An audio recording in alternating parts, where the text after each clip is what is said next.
I had been unemployed for exactly 8 months and 12 days when the email arrived in my inbox.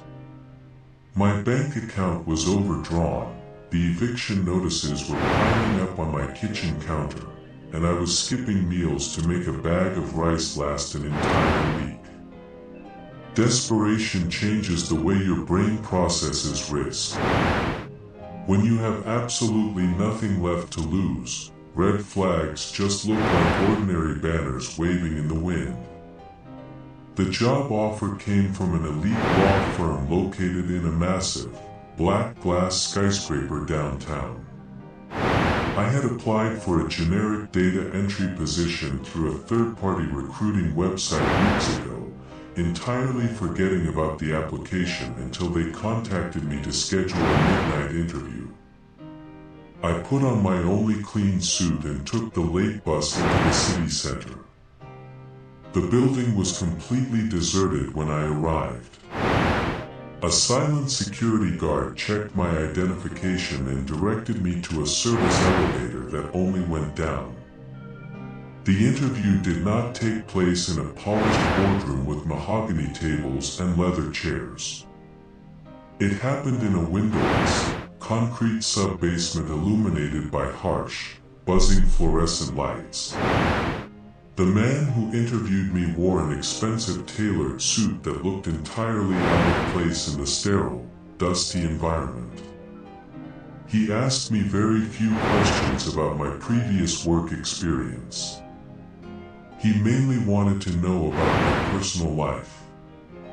He asked if I lived alone, if I had any close family members nearby, and how well I handled working in complete isolation. I answered honestly, explaining that I was entirely independent and desperately needed a steady income. He offered me the job immediately. The salary he quoted was staggering. It was more money than I had made in the last 3 years combined. My title would be Archival Disposal Technician, and my shift would run from midnight until 8 in the morning. My only responsibility was to operate an industrial, room-sized paper shredder to destroy old case files and classified corporate documents.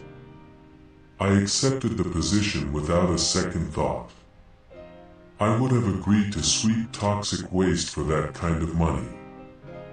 The man nodded, handed me a heavy brass keycard, and walked me over to a large bulletin board mounted on the concrete wall next to the machine. A single sheet of laminated paper was pinned to the corkboard. "These are the operational guidelines," the man said, his voice flat and completely devoid of emotion. "Read them carefully. Follow them exactly. I will be back at 8 in the morning to relieve you." He turned and walked back to the service elevator. The heavy metal doors slid shut, and the elevator hummed as it ascended, leaving me completely alone in the sprawling, windowless basement. I walked over to the bulletin board to read the guidelines. I expected standard corporate safety warnings about keeping loose clothing away from the moving gears or wearing protective safety glasses. Instead, the laminated sheet contained only 3 typed sentences. Rule 1. Do not read the contents of the red folders. Rule 2. If the shredder jams and begins to leak a red, viscous fluid, unplug it and face the corner until the humming stops. Rule 3. If you find a photograph of yourself in the pile of documents, shred it immediately without breaking eye contact with it. Rule 4. If you hear someone knocking on the heavy steel elevator doors at 3 in the morning, do not let the door knocker enter the room.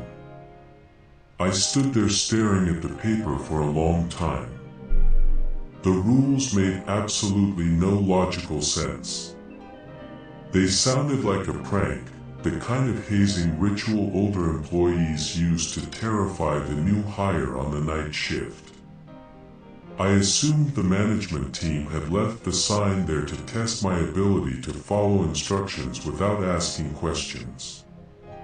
Elite corporate firms are notorious for their eccentric paranoia regarding document security and employee compliance. I decided I would simply do exactly what I was paid to do, feed paper into a machine and collect my paycheck. I turned my attention to the shredder. It was a massive piece of industrial equipment, occupying the entire center of the room. A wide rubber conveyor belt sloped upward, leading into a heavy steel hopper where interlocking rows of razor-sharp metal drums waited to grind anything into microscopic confetti. Beside the machine stood dozens of heavy cardboard boxes stacked nearly to the ceiling, all filled to the brim with paperwork. I pressed the heavy green power button on the control panel. The machine roared to life. The sound was deafening, a deep, mechanical grinding that vibrated through the concrete floor and rattled my teeth. I grabbed the first box, hauled it over to the conveyor belt, and started grabbing handfuls of manila folders.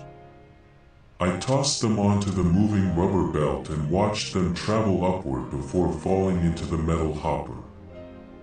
The steel teeth caught the paper, pulling the folders down with a violent, tearing crunch.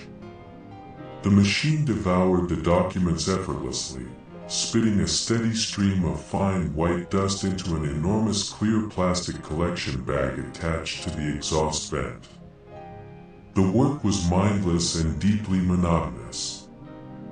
For the first few hours, my mind wandered as my hands automatically grabbed, tossed, and reached for more paper.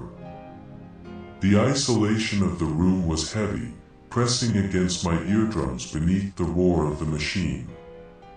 The fluorescent lights buzzed with a steady rhythm. The air smelled strongly of dry paper dust, hot metal, and the faint, bitter scent of machine oil. I was emptying the 14th box of the night when I saw the first anomaly. Mixed in among the standard, beige manila folders was a single, brightly colored red folder. The thick cardstock was completely unmarked, lacking any labels, barcodes, or identifying features. I remembered the first rule on the laminated sheet.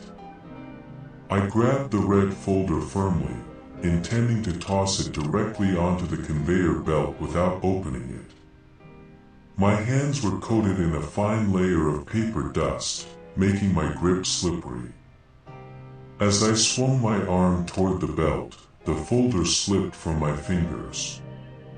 It hit the edge of the steel hopper and fell backward, landing flat on the concrete floor near my boots. The impact caused the folder to pop open. A thick stack of loose papers slid out, fanning across the dusty ground. I knelt down to gather the papers, fully intending to shove them back into the folder unread. However, the font on the top page was unusually large, and my eyes instinctively registered the words before I could look away. The document appeared to be a highly detailed, clinical autopsy report or a crime scene analysis. The language was cold and professional, but the subject matter was entirely impossible. It described a murder case where the victim had been completely hollowed out from the inside, their internal organs replaced with tightly compacted ash. Below the text was a detailed, hand-drawn diagram of a creature that defied all known biological logic. The illustration showed a shifting, nebulous shape composed entirely of dense, intersecting lines. The caption beneath the drawing described a shadowy entity that existed exclusively within two-dimensional spaces, hunting by attaching itself to the cast shadows of human beings. The text explicitly stated a strict containment protocol, Anyone observing the shadow must maintain unbroken eye contact with the entity, or it will immediately detach from the surface and devour the observer's physical body.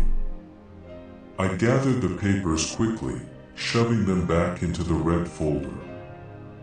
I stood up and brushed the dust from my knees. My heart was beating slightly faster, but my rational mind quickly manufactured an explanation. Law firms handle all kinds of intellectual property disputes. I figured the company must represent a major entertainment studio, a video game developer, or a horror author involved in a copyright lawsuit. The files were likely world-building documents, script drafts, or concept art.